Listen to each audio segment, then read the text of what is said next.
Il faudra pas qu'un entrepreneur s'attende à dire waouh, ça c'est le déclic, c'est mon premier gros contrat, je peux maintenant me lancer. Non, le lancement, c'est avant le contrat. Tu es déjà lancé. D'accord. Donc, soit tu survis, soit tu crashes.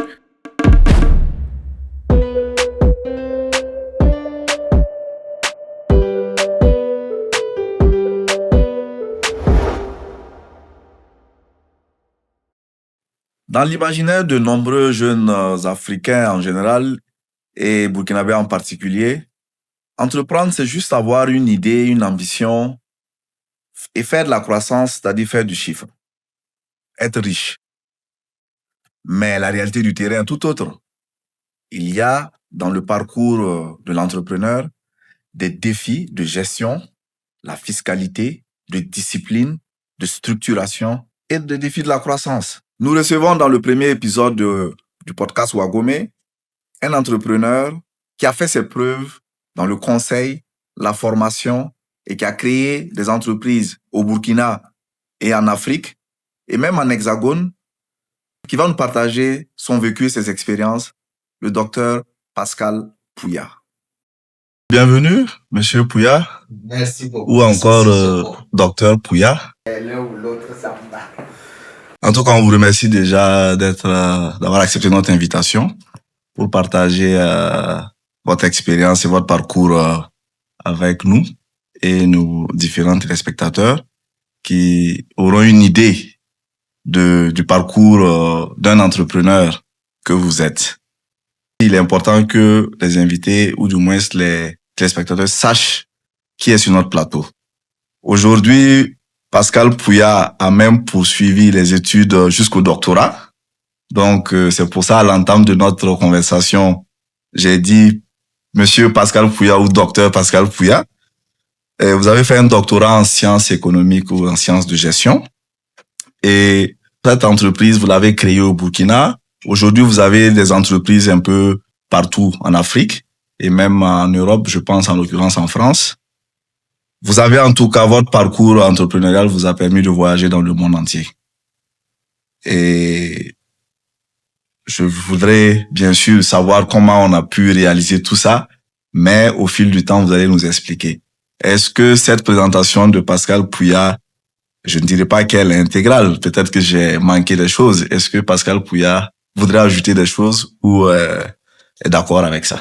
Alors, avant tout, permettez-moi de vous remercier une fois de plus pour cette tribune que vous m'offrez pour partager mon expérience, aussi modeste soit-elle.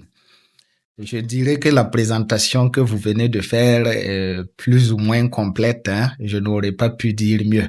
Effectivement, parti donc du village, c'est vrai que je suis plutôt parti de la Kompienga, dans l'extrême est du Burkina, où j'ai fait mon primaire. Et puis, après le CM2, je suis allé au séminaire. Et puis bon, c'est par la suite que j'ai fait le lycée Kurita et que à l'issue du BPC, j'ai eu la chance effectivement d'être sélectionné parmi les 5 premiers de la région pour poursuivre au LTO. C'est cette chance qui m'a poursuivi encore jusqu'après le bac où j'ai eu la bourse et je suis allé au Maroc. Maintenant, ce parcours, la partie la plus complexe, c'est l'aspect entrepreneurial que j'ai très vite épousé, qui m'a permis effectivement donc de découvrir le monde et puis bon d'être aujourd'hui ce que je suis avec les échecs, les succès dont on pourra effectivement en parler par la suite. Mais vous venez de quelle région? Parce que vous dites que vous avez étudié dans la Kompienga, mais je pense que la Kompienga n'est pas chez vous. Non. Moi, je suis du Kuritenga, donc de Kupela. Voilà, moi, je suis né à Kupela. Maintenant, les Pouya sont de Puitenga qui est en fait dans Kupela. Donc, Puitenga relève de Kupela. Donc, quand on dit je suis de Puitenga, je suis de Kupela, c'est la même chose. Maintenant, depuis petit, les parents, en fait, ont migré à la Kompienga pour justement donc l'agriculture parce que c'est une zone quand même assez intéressante pour les agriculteurs. Justement, il y a une partie intéressante que vous touchez, cette enfance. Chez nous, en fait, je peux dire que culturellement, l'enfant est appelé à aider les parents qu'il s'agisse de commerce ou d'agriculture, l'enfant est appelé à aider les parents dès lors qu'il peut marcher, qu'il peut parler et qu'il peut comprendre. Voilà. Par exemple, aujourd'hui, quand vous prenez dans le Kuritenga et principalement à Puitenga, chaque parent, en fait, essaie d'initier son enfant à ce qu'il fait. Et donc, depuis petit, que ce soit au niveau de l'agriculture, nous avons toujours aidé nos parents quand j'étais petit. Même avant de rentrer à l'école, hein, je me souviens que souvent, on nous donnait des portions de terre à cultiver. Tu dois finir avant de pouvoir rentrer. Et comme vous êtes nombreux, chacun essaie de finir avant l'autre. Et du coup, il y a la pression qui est là. Et par la suite, bon, mon père faisait un petit commerce, ma maman aussi. Et il m'impliquait directement dans ce commerce-là. Voilà, donc vraiment depuis petit, nous sommes complètement associés à nos parents dans tout ce qu'ils font. Ce qui peut-être nous aide à comprendre tout de suite que vous avez cette fibre entrepreneuriale depuis tout petit. Et comme beaucoup d'enfants qui ont eu la chance d'être impliqués par les parents, c'est vrai qu'à l'époque, nous, on ne voyait pas ça comme une chance. On voyait ça comme un corvée, un calvaire. Voilà, donc on se battait pour pouvoir nous éloigner des parents pour ne pas être amenés justement à faire ces corvées-là.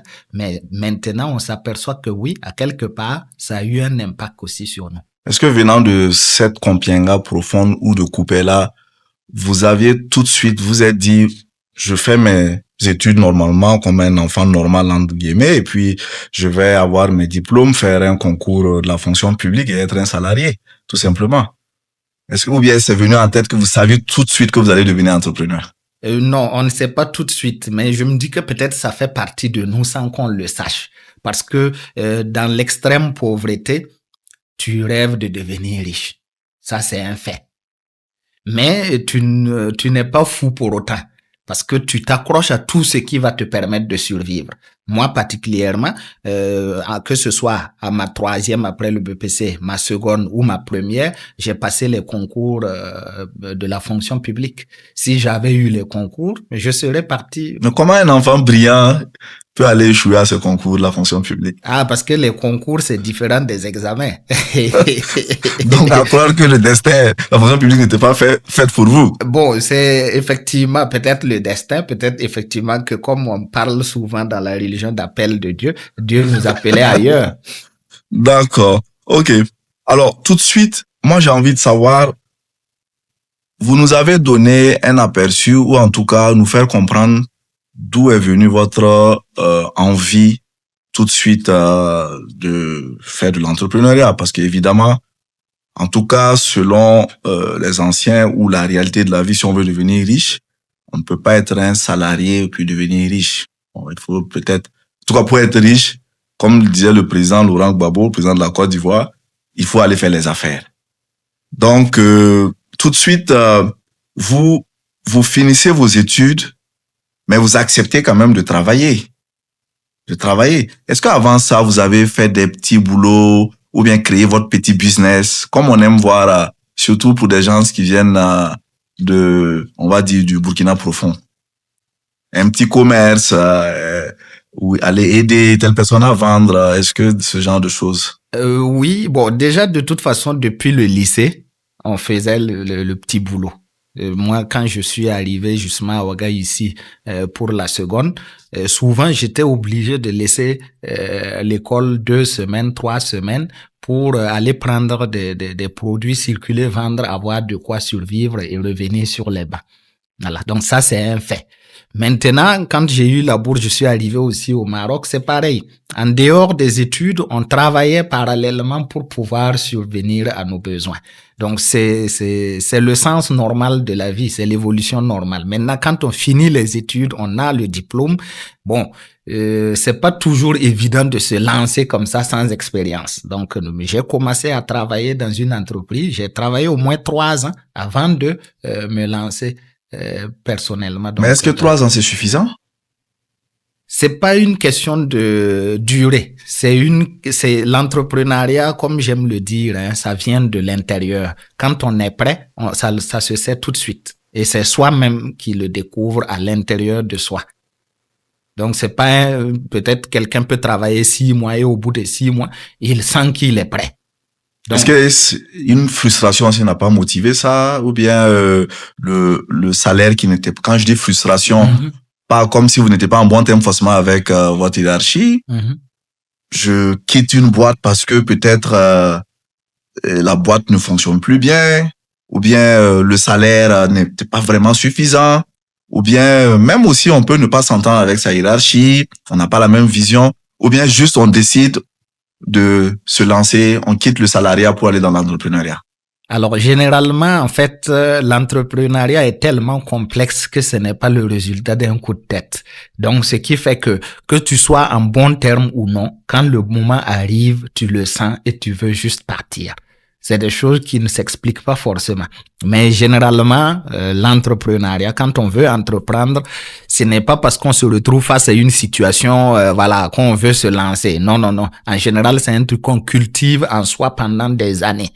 Et du coup, quand le moment arrive, peu importe la situation dans laquelle tu te trouves, tu te sens prêt à y aller et tu te lances. Et après, ça vous fait quoi? Comment vous expliquez à vos collègues ou à la hiérarchie que vous avez envie de créer votre boîte et puis vous voulez les quitter? Et qu'est-ce qu'ils vous disent? Attends, tu es fou. Pourquoi tu quittes? Tu n'es pas prêt, patiente. Alors là, c'est pas la hiérarchie, c'est pas seulement les collègues, hein, c'est tous ceux qui t'entourent, même ta famille.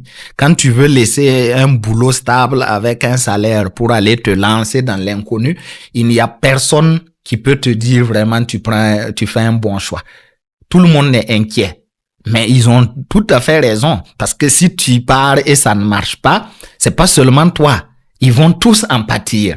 Donc, au fond, c'est une réaction tout à fait naturelle que les gens, en fait, ne t'accompagnent pas dans ce choix hasardeux parce qu'ils ne savent pas si vraiment tu vas y arriver. Voilà. Donc, l'âme de l'entrepreneur, c'est justement faire fi de ce que les gens pensent et puis y aller. D'accord. Alors, mais pourquoi aujourd'hui vous êtes ou du moins vous avez débuté dans le conseil, la formation? Pourquoi cette filière? Pourquoi vous n'êtes pas allé faire autre chose que ça? On va dire dans nos terroirs, il est dit que le fruit ne tombe jamais bien loin de l'arbre. Donc, moi, quand j'ai commencé à travailler dans le domaine du consulting. Et du coup, j'ai voyagé dans différents pays pour ce métier. Et donc, quand la volonté, l'envie, l'âme d'entrepreneur se consolide, en général, on commence par le secteur qu'on maîtrise le plus. Voilà, c'est ce qui m'a amené, en fait, à me focaliser sur ça. Sinon, avant même, en fait, de revenir dans le consulting, j'avais parallèlement commencé dans le domaine de l'informatique et des systèmes d'information. Alors que vous n'avez pas une formation d'informaticien? Pas du tout. J'avais juste un ami qui était vraiment expert là-dedans. Et moi, en fait, j'avais jugé que nous avions deux profils complémentaires. Lui, il était pur technicien. Et moi, en fait, j'avais le profil du commercial qui peut ramener les opportunités. Ah, d'accord. Donc, ce qui sous-entend encore que on peut être dans l'entrepreneuriat sans forcément faire les études pour lesquelles on a un diplôme. Oui, c'est exactement ça. L'entrepreneuriat n'est pas lié au diplôme. Voilà, c'est lié à ce qu'on a à offrir au monde. D'accord. Et vous vous êtes dit que dans le secteur du conseil de la formation, il y a des niches, il y a des opportunités. Oui, parce que j'avais eu l'occasion de voyager, de voir comment fonctionnent les institutions. Et j'avais vu que j'avais énormément à proposer en la matière et que j'avais une stratégie. Et tout ça commence où? Au Burkina ou au Maroc? Alors, ça dépend. L'âme d'entrepreneur, c'est bien sûr au Burkina, avec cette vie en famille, ces difficultés rencontrées et voilà, cette souffrance au quotidien. Mais la partie opérationnelle, on peut dire que ça a commencé au Maroc parce que voilà, c'est le fait d'avoir étudié là-bas, d'avoir eu la chance de côtoyer des gens, discuter, lire aussi certains livres que peut-être je n'aurais pas eu la chance de lire facilement ici. Donc, c'est un ensemble. Mais la racine, c'est au Burkina. D'accord. Alors, vous lancez, vous créez votre boîte au Burkina, si j'ai bien compris. Oui. Vous avez votre gros client ou votre premier gros contrat. Oui. Parce que quand on écoute certaines expériences de certains entrepreneurs, les débuts sont toujours difficiles. Oui. Il y a des charges, que tu aies des clients ou pas.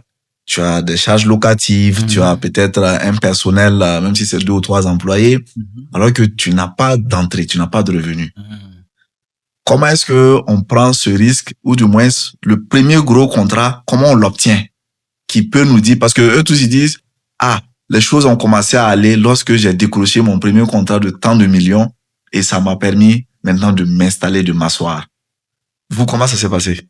Alors, bon, pour vraiment répondre à cette question, vu qu'on est dans le cadre d'un partage d'expérience qui va profiter peut-être à beaucoup de gens, et ça, c'est la façon théorique, en fait, de présenter l'entrepreneuriat. C'est vrai, dans mon cas, et comme dans tous les cas d'entrepreneurs, les débuts sont très difficiles. Ce n'est pas difficile à cause des charges. C'est vrai que bon, pour certains qui font l'erreur d'avoir beaucoup de charges fixes au départ, et c'est très difficile de pouvoir s'en sortir. Moi, dès le début, j'avais essayé de modéliser l'entrepreneuriat à ma façon. Et en fait, en modélisant, on se rend compte que tout ce qu'on exprime théoriquement, que les débuts sont difficiles, il faut être déterminé, il faut être ci, il faut être ça. En fait, mathématiquement, c'est comme si on peut dire qu'il y a une formule. D'accord. Donc, la réussite ou le succès, c'est le volume multiplié par la constance. D'accord. Donc, le premier problème au début, c'est qu'on part avec 0 partout.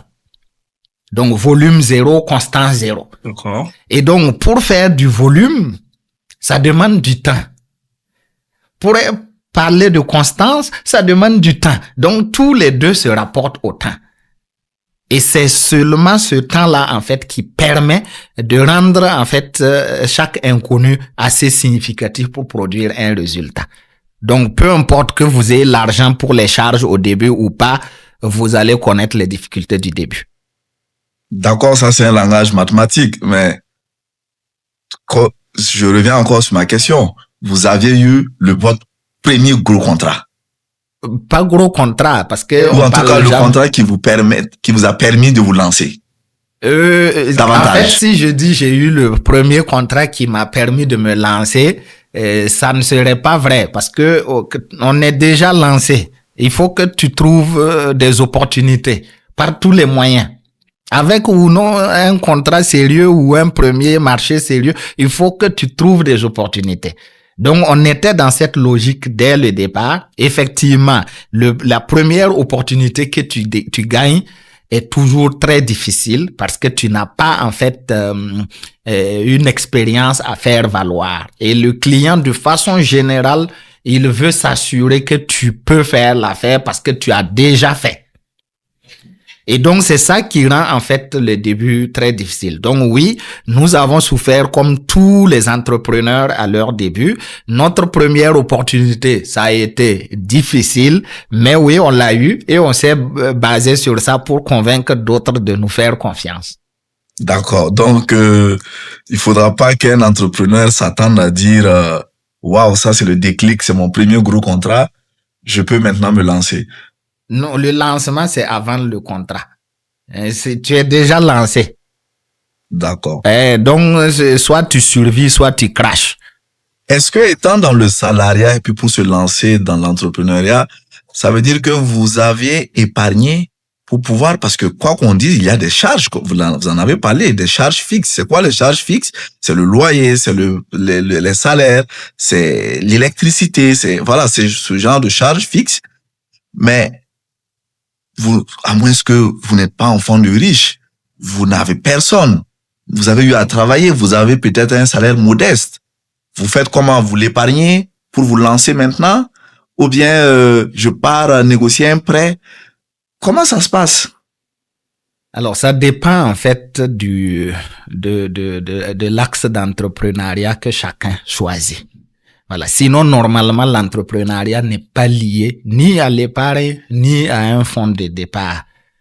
L'entrepreneuriat, chacun le conçoit selon son contexte. Moi, effectivement, j'avais pas épargné parce que mon salaire ne me permettait pas d'épargner pour me lancer dans l'entrepreneuriat.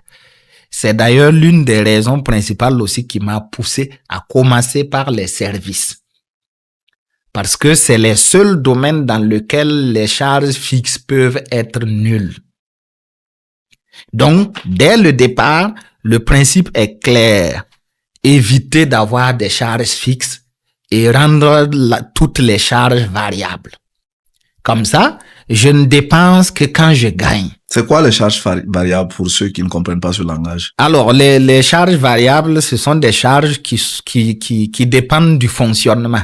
Ça veut dire, tant que vous n'avez pas une activité, donc qui génère, par exemple, des revenus, vous n'aurez pas à supporter ces charges-là. Voilà. Et donc, à l'inverse des charges fixes qui ne dépendent pas de vos activités. Que vous travaillez ou non, les charges fixes sont là.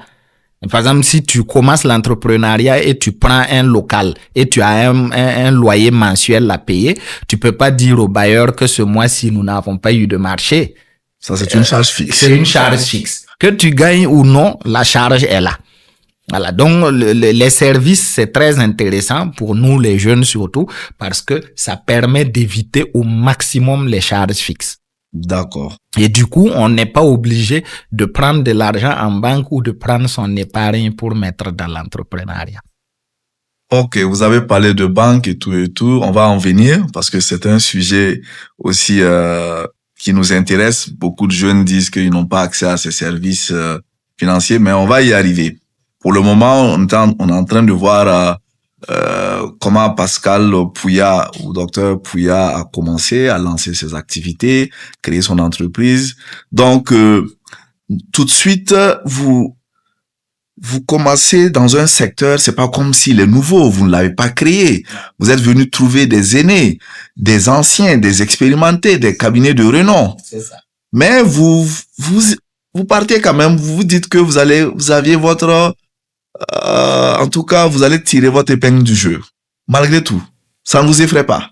Non, pas du tout, parce que comme je l'ai dit tantôt, entreprendre, c'est un choix mûri. Et donc, au moment où tu sens cette conviction-là, tu es sûr que tu as ce quelque chose de différent qui va te permettre donc de tirer ton épingle du jeu. Donc, dès le début, en fait, j'étais quasiment convaincu que j'allais m'en sortir.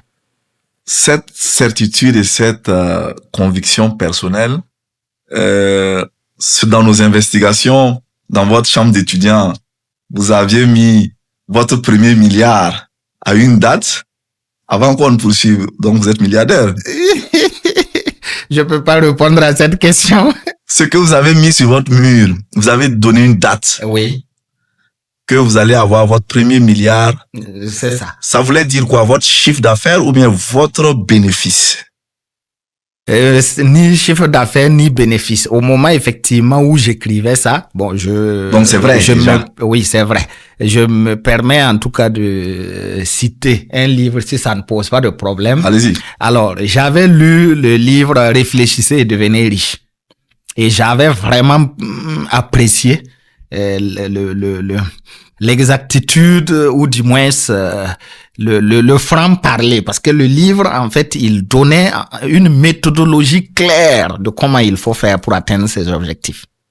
Là, on est en 2012-2013. C'est ça. Et donc, pour moi, bon, comme il fallait avoir une vision avec un objectif clair, précis, mesurable et aussi quantifiable dans le temps, ben, j'ai dû choisir la date à laquelle je veux atteindre l'objectif qui me tenait à cœur, c'était d'avoir effectivement mon premier milliard, mais pas un chiffre d'affaires, pas un bénéfice, c'était moi en tant que, mon patrimoine en fait. Je voulais que mon patrimoine atteigne 1 milliard de francs CFA. Il n'est pas effrayant, on parle de 1000 millions. À l'époque, j'étais convaincu que j'allais y arriver, mais effectivement, tous mes amis qui venaient dans ma chambre, qui voyaient en fait l'affiche en grand, ils étaient convaincus que c'était fou. Et je me souviens que quelqu'un m'a même dit un jour que ça, légalement, je ne pourrais jamais y arriver.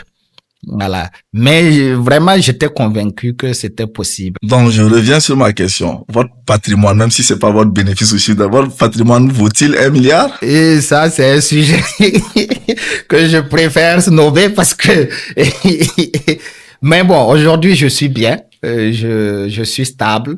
Voilà, je n'ai pas de problème, donc ça va. On peut dire que ça va. Vous créez votre cabinet au Burkina.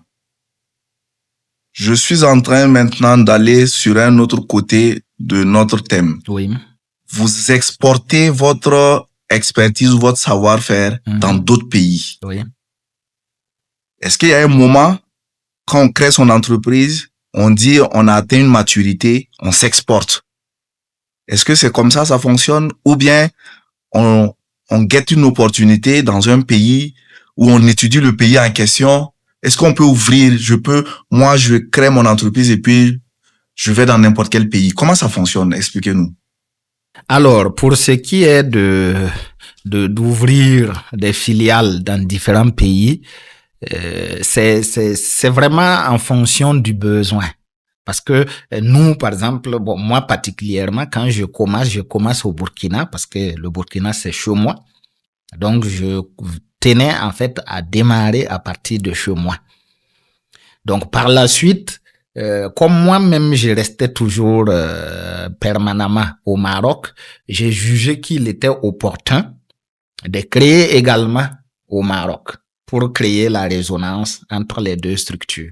Maintenant, toutes les autres structures dans les autres pays, c'est arrivé en fait dans la logique donc de créer du volume, parce que la richesse d'une entreprise, c'est plus de clients.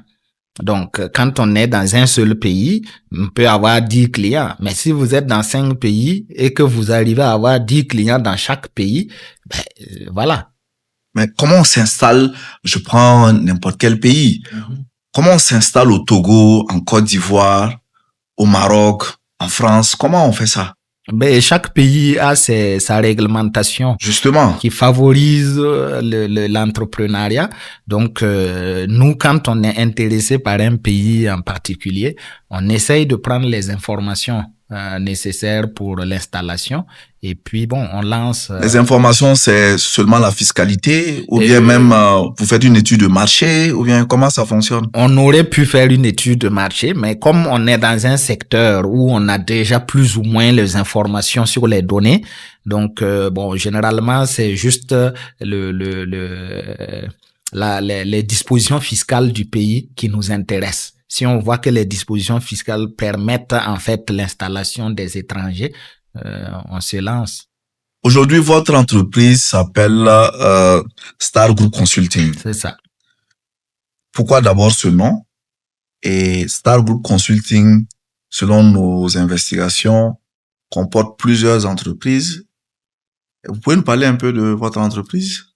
Alors, effectivement, aujourd'hui, je suis plus concentré sur Star Group Consulting, qui est un réseau de 6 SARL qui portent le même nom, mais il y a aussi 2 autres filiales qui n'ont pas la même dénomination, mais qui font partie du réseau. Dès le départ, en fait, l'idée d'avoir des sociétés dans différents pays était dans la stratégie d'entreprendre. Et du coup, moi, en fait, je dis toujours aux gens, moi, je suis plus du ciel que de la terre. Et donc, j'ai pensé aux étoiles comme nombre, en fait, de structures que je serais amené à créer. Et c'est pour ça que j'ai pris, en fait, la dénomination Star Group dès le départ. D'accord. Un peu le groupe des étoiles, quoi. Ok, Star en anglais, effectivement. C'est ça. En français, ça veut dire étoile. C'est ça. D'accord. Et ce groupe, est-ce que j'ai cru comprendre que vous êtes aussi dans d'autres domaines, comme la construction? C'est ça. Vous continuez toujours aussi dans les solutions informatiques? Alors, les solutions informatiques, non. On a arrêté avec les solutions informatiques. On avait transféré dans un autre pays. Mais bon, je préfère ne pas parler de ce sujet. D'accord. Sinon, effectivement, par la suite, je me suis lancé également dans le BTP, notamment le bâtiment, voilà, avec un agrément B4 qu'on a au niveau du Burkina ici, et puis au niveau de la Côte d'Ivoire également, Orion Building. Orion Building. Toujours est-il, docteur, pour y avoir votre marque de fabrique, visiblement, quand vous créez votre entreprise, vous sortez tout de suite, après quelques années, pour conquérir un peu l'extérieur.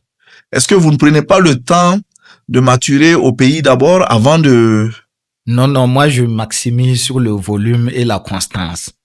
L'essentiel quand on a quelque chose à offrir, c'est de proposer au plus grand nombre de prospects possibles et puis de rester dans la constance de l'exécution.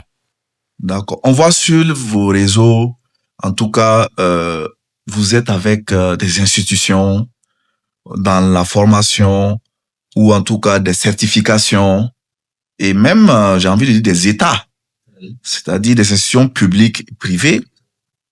J'ai l'impression que vos clients, c'est pas le particulier lambda, c'est des institutions publiques, privées, des États. Comment ça se fait ça? Alors, il faut dire que effectivement notre principal client, c'est beaucoup plus les États.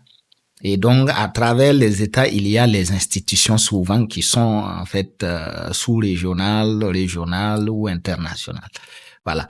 Mais le particulier, nous, ça ne nous pose pas de problème de traiter avec les particuliers, avec les petites entreprises. Voilà. Maintenant, souvent, c'est aussi une question de capacité financière. Souvent, il y a des structures ou même des particuliers qui ont des besoins, mais qui n'ont pas en fait la capacité financière justement pour recourir à certains de nos services. Sinon, bon, pour nous, un client, c'est un client. Mais comment un État ou une institution publique ou internationale peut vous faire confiance à une jeune entreprise burkinabé? Mais généralement, c'est des appels d'offres et nous essayons de faire valoir nos arguments que nous arrivons justement à récolter à l'international. Alors, nous avons eu la chance, en fait, de présenter d'autres choses que les clients apprécient généralement.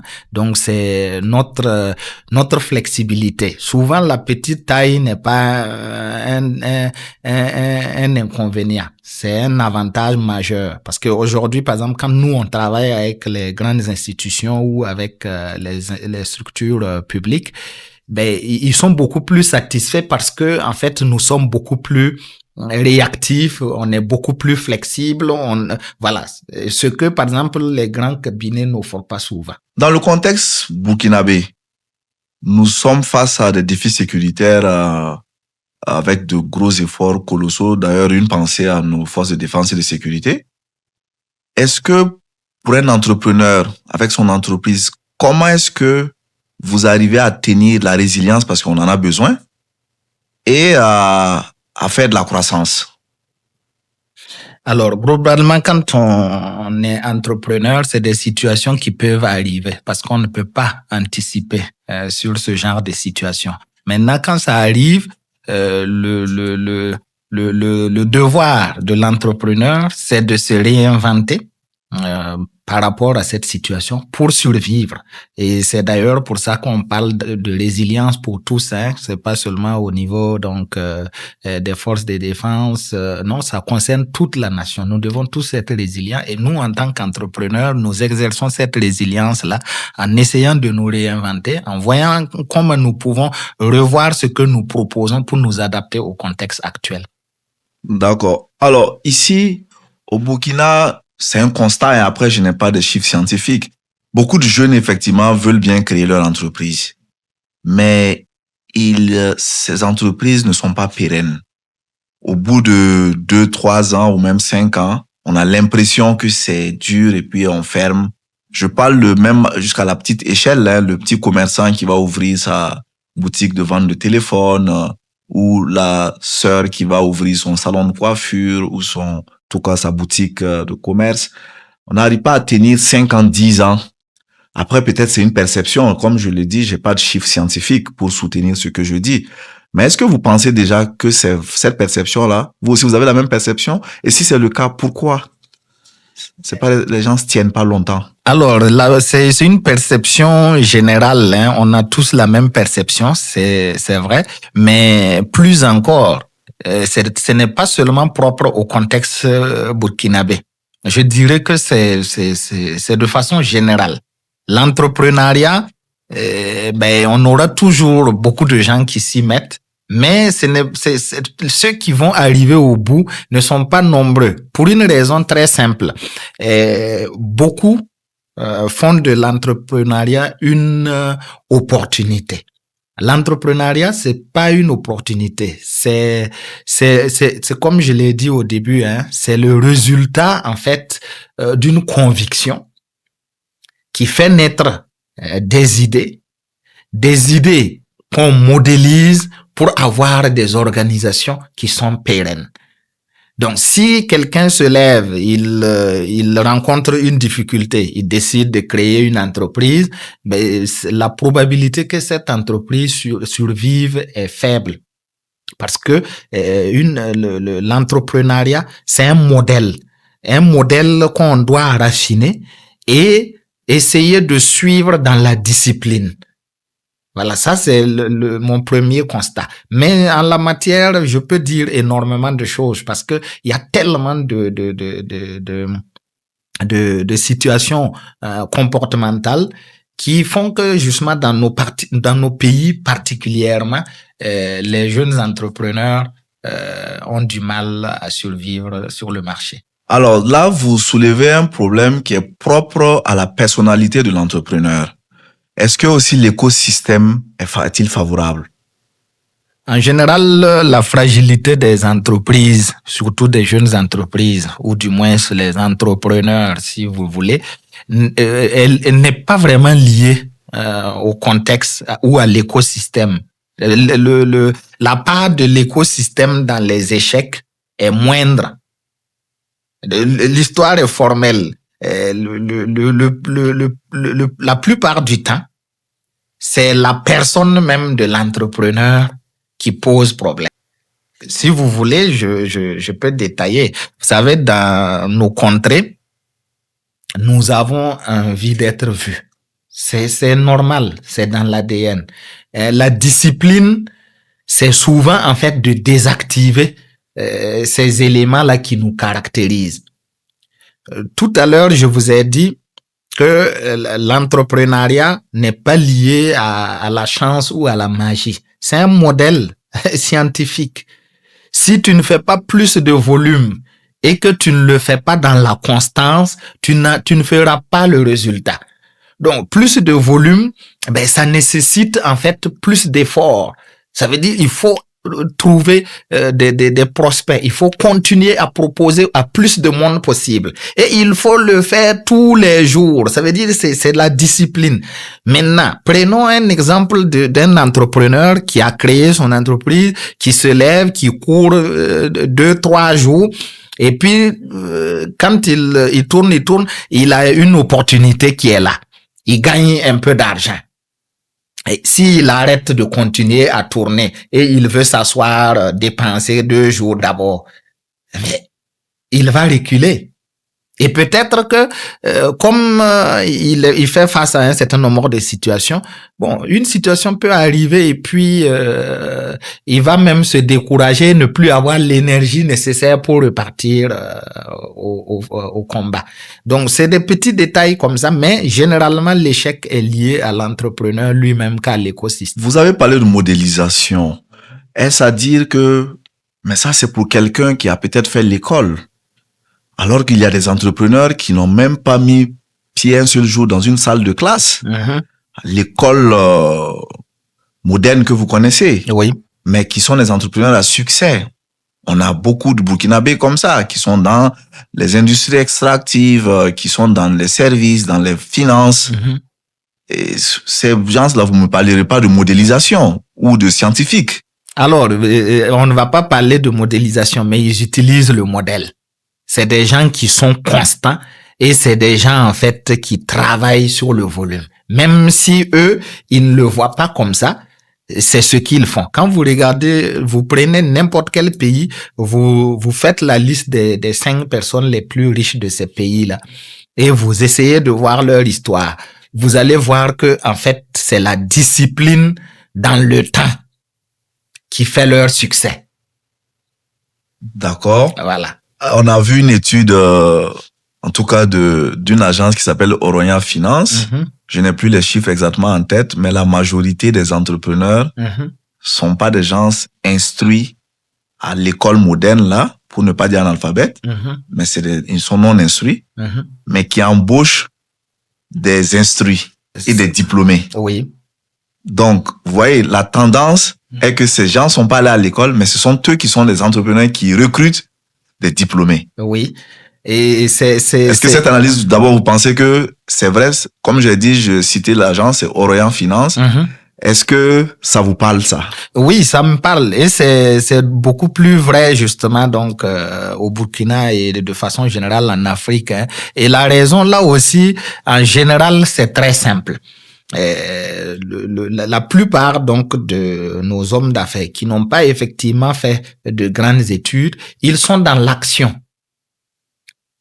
Or, l'action, c'est le cœur même de l'entrepreneuriat. Si vous prenez 10 ans pour réfléchir à ce que vous allez proposer, mais vous ne ferez jamais rien. Alors, mais pourquoi vous allez prendre autant de temps pour réfléchir? Parce que, en fait, quand on fait les études, on est toujours dans l'analyse pour prendre la décision la plus juste possible. Alors que non, la réussite, l'entrepreneuriat, c'est l'action qui t'a corrigé par la suite. Et c'est ça, en fait, qui fait que, justement, si quelqu'un n'a pas fait des études où on lui dit qu'il faut analyser, faire le ratio de ceci pour faire quoi. Mais quand il a son idée, il l'exécute.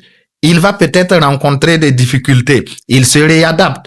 Et ça va peut-être ne pas marcher. Il dit, bon, je change ceci. Et c'est ça qui fait que, justement, dans nos pays, beaucoup de gens qui n'ont pas fait de grandes études, sont dans l'action, pendant que nous qui avons fait les études, on est dans l'analyse. Mais vous, en tout cas, vous êtes un paradoxe, j'ai envie de dire, puisque vous avez eu la chance de faire de longues études. Mais pourquoi vous avez jugé justement d'aller jusqu'au doctorat? Vous auriez pu vous limiter après le bac à lancer votre entreprise, ou bien après votre bourse au Maroc, revenir travailler. Pourquoi vous êtes allé jusqu'au doctorat? C'était nécessaire? Alors, bon, la question n'est pas de juger de la nécessité ou non. J'avais une opportunité, j'ai saisi une opportunité. C'est ça aussi l'âme de l'entrepreneur. Sinon, effectivement, comme je l'ai dit, jusqu'au master, je travaillais parallèlement et je faisais mes études sans problème. Quand j'ai fini, que je suis devenu entrepreneur, j'ai eu l'opportunité de m'inscrire à l'université pour le doctorat. Tout en faisant mon travail, j'ai saisi cette opportunité parce qu'on ne finit jamais d'apprendre. D'accord. Alors, nous sommes pas loin de la fin de ce podcast, mais vous avez déjà répondu à des questions selon certaines explications, notamment la personnalité de l'entrepreneur qui peut en tout cas accoucher de la réussite ou de l'échec de l'entreprise. Vous qui êtes un champion de l'expansion, est-ce que vous aviez des pays comme ça que vous pouvez conseiller à des jeunes qui peuvent facilement s'y installer et puis d'autres non, de ne pas y aller? Non, actuellement, quand on prend le monde dans son ensemble, tous les pays offrent des opportunités. Parce que les États sont aujourd'hui dans une certaine concurrence pour attirer les entrepreneurs et donc les investissements. À travers la fiscalité, vous voulez dire? À travers la fiscalité, à travers d'autres mesures socio-économiques pour attirer. Voilà, donc du coup, ça dépend maintenant des opportunités que chaque entrepreneur peut avoir dans tel ou tel autre pays. Donc, il n'y a pas de pays que je déconseille à quelqu'un. Je pense que chacun, en fonction de ce qu'il a à offrir. Même dans des pays anglophones? Oui, si. Mais vous n'êtes pas dans un pays anglophone. Mais je travaille à y être. Je suis dans un pays anglophone, mais bon, pour le moment, on est dans une phase, en fait, de développement. Mais on travaille vraiment à renforcer notre présence dans les pays anglophones. Mais toujours dans la logique du volume. C'est vraiment très important. Le volume et la constance. Donc, dans la logique du volume, si vous arrivez à atteindre un certain niveau dans un pays et que vous pensez que vous pouvez reproduire pareil dans un autre, ça ne pose absolument pas de problème. Au contraire. Est-ce que tout ce que Pascal Pouya touche est une réussite? Je demande ça pour savoir si vous avez eu à échouer. Et si vous avez échoué, c'était quoi? Partagez-nous ces échecs-là. En tout cas, l'échec fait partie aussi du quotidien de l'entrepreneur. Tu peux pas être dans l'entrepreneuriat et ne pas connaître des échecs. Exemple d'échec de vous concernant? Alors, moi particulièrement, c'est comme j'ai parlé tout à l'heure de la société informatique. Donc, bien que nous ayons eu des clients et qu'on avait quand même un chiffre d'affaires, on a été obligé d'arrêter à un moment donné parce que le partenaire avec qui on avait créé cette société, a eu une opportunité et il m'a lâché en plein vol et je ne pouvais pas trouver quelqu'un pour le remplacer. C'est le seul échec ou bien vous avez d'autres aussi? Mais il y en a tellement. Même dans le cadre d'une entreprise qu'on dit qui a réussi, il y a des échecs. Les échecs, ça fait partie du quotidien.